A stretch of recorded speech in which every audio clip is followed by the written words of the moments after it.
Kupisi nang ni fane udika Vati bengan Kang ne kingara mang pela nang ne pan Lam chak ne kipina Kupisi nang ni fane udika vati bengan Kang ne kingara Chudon tanga sengkana ne falam chak ne kibirana kang ne kingara mang pensilana ne fan lam chak ne pilana kang ne mon aje kona pini ne nang thek long ing tu ong nang pa nang ching tu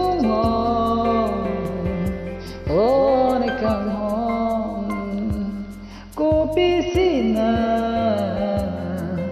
neuka masapsu aki chokche ke ane fani nang dia sa masamina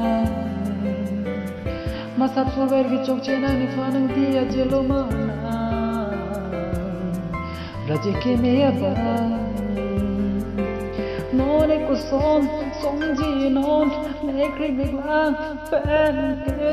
so mo ne nang le be te pulo te ko son si som du ji super the asikana pitare na panang tingi ne ulang din ji sungo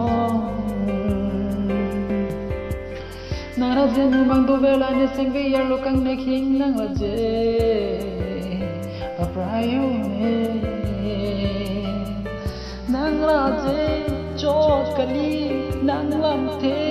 nang lun nang se nang lam chak nang mu mang to la ne sengve ar loke pray non tu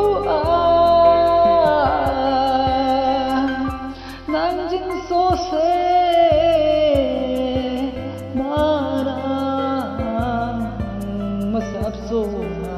ke ingin so dana wang ka nikaya